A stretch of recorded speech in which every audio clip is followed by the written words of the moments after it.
Hey guys, Siddharth here, and this is gonna be my Dark Season 3 ending explained video. A huge spoiler warning before we begin, as I will be discussing the end of Dark in huge detail. So, just a huge spoiler warning if you do not want to be spoiled about the ending, which is probably very important to you if you are a show fan. And then, before we begin, what is my opinion on the ending? I felt that while some parts of the last few episodes were rushed, and while some parts of the first few episodes were a bit slow, the overall story was beautiful and perfect, especially after considering the previous two seasons and the overall story of Dark. I think we always knew that Jonas and Martha would never get their happy ending together because they're not meant to. Other TV shows would have probably invented some nonsense about Jonas and Martha existing in the origin world, but Dark sticks to their premise wonderfully. Jonas and Martha were never supposed to exist. They are a glitch in the matrix. That is why both their worlds continue to suffer for eternity.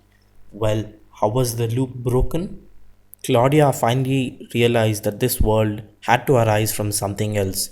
She uses the ulcer analogy in the one of the episodes, which I found to be very fitting.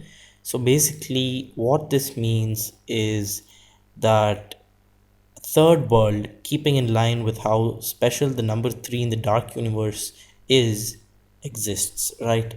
And Claudia ensures that the loop continues but creates a new version of herself during the apocalypse using quantum entanglement. While she dies, as we saw during season 2 at the hands of Noah, this new version of Claudia travels to meet Adam in 2053. Adam believes that the origin is Jonas and Martha's child, and that by killing Martha and the child, they will prevent the apocalypse. But what he doesn't realize is that Eve also uses quantum entanglement to create another version of Martha during the apocalypse of Jonas's world, and this version of Martha eventually becomes Eve. Throughout episode 7, we see two important journeys come full circle: Adam and Noah. We see how Noah spends 33 years in the apocalypse with Claudia and Jonas. Jonas eventually becomes this stranger, and at the end of season 2, we see him travel to 1888. However, over the course of another 33 years, the stranger becomes Adam, becoming disfigured due to numerous time travel experiments. Adam always believes that he will be the change because Claudia told him the equation in the passage changes, which is obviously a lie she just invented. We also see Noah grow up and have a baby with Elizabeth, which is stolen by the future Charlotte and Elizabeth and delivered to H.G. Thanos. This leads him on a path of anger and hatred, which we see in seasons 1 and 2 relatively well. In both of the new worlds, H.G. Tannhaus doesn't create the time machine as in the origin world because of Charlotte, who gives him some purpose in life. This is a very important plot in the whole mythology of Dark, as to why the new worlds don't become like the origin world. We also see Bartos and Silja giving birth to Agnes and Noah. This part felt the most rushed to me, and I didn't really form an emotional connection to with either of them, like I felt with Jonas or Claudia or Martha. But they do have to wrap the story up, and I understand why they did that, as there are more important story points coming afterwards.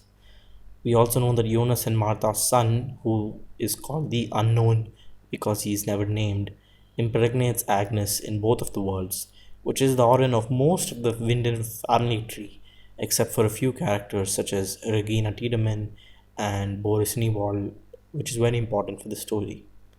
Another part that felt rushed is Hannah arriving around 1910 and the story about how Sigmundus existed for many years. I feel they could have elaborated on a few rushed storylines in the first few episodes instead of focusing on setting up Martha's world in order to set up the ending in the whole Eve mythology. Now we finally get to the ending. Adam travels to the day of the apocalypse and takes Jonas to the alt world and tells him to rescue Martha and travel to the origin world while he goes and meets Eve. Eve is expecting Jonas to kill her because young Martha finds Eve's dead body and this turns her against Adam forever. But Adam does not kill her and explains that the world is going to be erased, and Eve accepts that. Jonas stops Martha from traveling to the original world to save Jonas and takes her to the Winden Caves, where both of them accept their roles in destroying the two worlds as they were never going to exist and they only cause pain and suffering to those who live in these new worlds.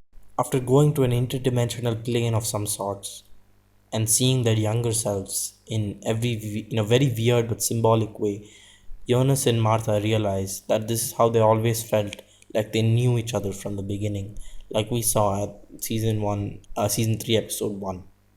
Meanwhile, in the origin world, Marek Tannhaus is angry at H.T. Tannhaus and leaves with his wife and his child. Originally, they get in an accident and die, which causes H.T. Tannhaus to build the time machine that creates the two worlds. However, in this new timeline, Jonas and Martha intervene and convince Marek Tannhaus to go back, and now Marek and H.T. Tannhaus realize how much they love each other, and that really brings us back to the whole point of Dark, which is love. The dark universe, which is the two worlds, was created due to love and due to the absence of love, I would say. And then the two worlds are removed due to the presence of love again.